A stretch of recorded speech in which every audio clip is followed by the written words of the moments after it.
Assalamualaikum warahmatullahi wabarakatuh kepada muslimin dan muslimat yang saya kasihi sekalian. Tajuk pada video kali ini adalah manusia perlu bersyukur. Alam yarau kam ahlakna min qablihim min qarnin makkannahum fil ardi ma lam numakkin lakum wa أرسلنا السماء عليهم مدرارا وجعلنا الأنهار تجري من تحتهم فأهلكناهم بذنوبهم وأنشأنا من بعدهم قرنا آخرين. Tidakkah mereka memerhati dan memikirkan berapa banyak umat-umat yang telah kami binasakan sebelum mereka? Padahal telah kami teguhkan kedudukan mereka di muka bumi ini yang tidak kami berikan kepada kamu. Dan kami turunkan hujan atas mereka dengan lebatnya, dan kami jadikan sungai-sungai mengalir di bawah mereka. Kemudian kami binasakan mereka dengan sebab dosa mereka, dan kami ciptakan sesudah mereka umat yang lain. Surah Al-An'am ayat 6. Kaum terdahulu yang dibinasakan Allah adalah: pertama, kaum Ad; kedua, kaum Samud; ketiga, kaum Nabi Lut; keempat, kaum Nabi Nuh. Bentuk balasan: pertama, halilintar; kedua, gempa bumi; dan yang ketiga, banjir besar; empat, puting beliung; dan yang kelima, diterbalikkan bumi. Kesan tidak bersyukur adalah hidup di dalam keresahan; kedua, dimurkai oleh Allah Subhanahu wa taala; dan yang ketiga adalah rezeki tidak diberkati oleh Allah Subhanahu wa taala. Sebab Allah membinasakan kaum terdahulu: pertama, ingkar suruhan Rasul; kedua, tidak bersyukur di atas nikmat Allah Subhanahu wa taala; ketiga, melakukan maksiat; dan yang keempat, bersikap sombong dan angkuh.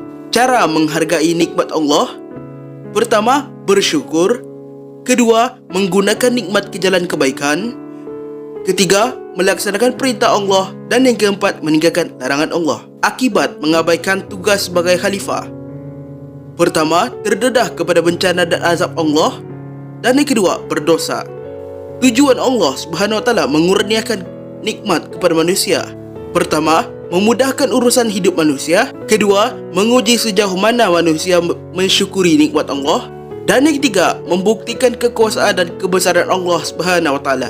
Contoh nikmat Allah: pertama, iman; kedua, Islam; ketiga, akal fikiran; keempat, kesihatan; kelima, keamanan; dan yang keenam, kesempurnaan fizikal. Sebab manusia melakukan kemungkaran: pertama, sombong dan bongkak dengan kelebihan yang dimiliki; kedua, kesempitan hidup sehingga sanggup melakukan apa sahaja untuk meneruskan kehidupan; dan yang ketiga, kejahilan ilmu agama di dalam diri. Cara bersyukur: pertama, hati sentiasa mengingati bahawa Allah yang memberi nikmat; kedua, lidah mengucapkan alhamdulillah ketika mendapat nikmat; dan yang ketiga, tubuh badan menggunakan nikmat ke jalan kebaikan. Iktibar dari pembalasan Allah: pertama, bukti kekuasaan Allah Subhanahu wa taala; kedua, manusia perlu patuh kepada perintah Allah; ketiga, manusia perlu melakukan kebaikan dan meninggalkan kemungkaran; dan yang keempat, manusia perlu bersyukur kepada Allah. Tugas manusia sebagai khalifah: pertama, menegakkan agama Allah; kedua, membangun, mengurus dan memakmurkan alam; ketiga, melengkapkan diri dengan pelbagai bidang ilmu; dan yang keempat, mengabdikan diri dan beribadat kepada Allah. Pengajaran ayat: pertama, umat terdahulu dibinasakan akibat kekufuran mereka; kedua, kita hendaklah menguruskan alam dengan sebaik-baiknya; dan yang ketiga, kebinasaan yang berlaku adalah akibat sikap manusia. Tambahan: menurut ulama, umat yang ingkar dihapuskan dengan dua cara, iaitu: pertama, Allah Subhanahu wa taala menghapuskan mereka secara keseluruhan sama ada beriman atau tidak; kedua, melenyapkan kemerdekaan dan kekuatan mereka. Cara memelihara nikmat alam sekitar: pertama, tidak melakukan pembakaran terbuka. Kedua, membuang sampah di tempat yang telah disediakan. Dan yang ketiga, tidak membuang sisa toksik ke sungai-sungai. Kaum Ad, Nabi Hud alaihi salam. Nikmat, tanah yang subur dan kemewahan hasil tanaman. Kemungkaran, menolak ajaran Nabi dan kufur. Balasan, angin puting beliung. Kaum yang kedua, Samud. Nabi Saleh alaihi salam. Nikmat, kekayaan dan kemewahan hidup. Kemungkaran, angkuh dan menuduh Nabi Saleh pendusta. Balasan, halilintar dan gempa bumi. Kaum yang ketiga adalah kaum Lut, iaitu Nabi Lut alaihi salam. Nikmat, kemewahan hidup. Kemungkaran, menolak ajaran ataupun homoseksual. Balasan, diterbalikkan bumi. Okey, itu sahaja untuk video kita pada kali ini.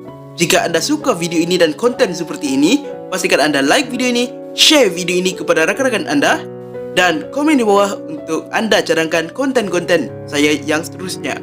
Dan yang paling penting sekali, jangan lupa subscribe untuk menunjukkan yang anda support channel ini.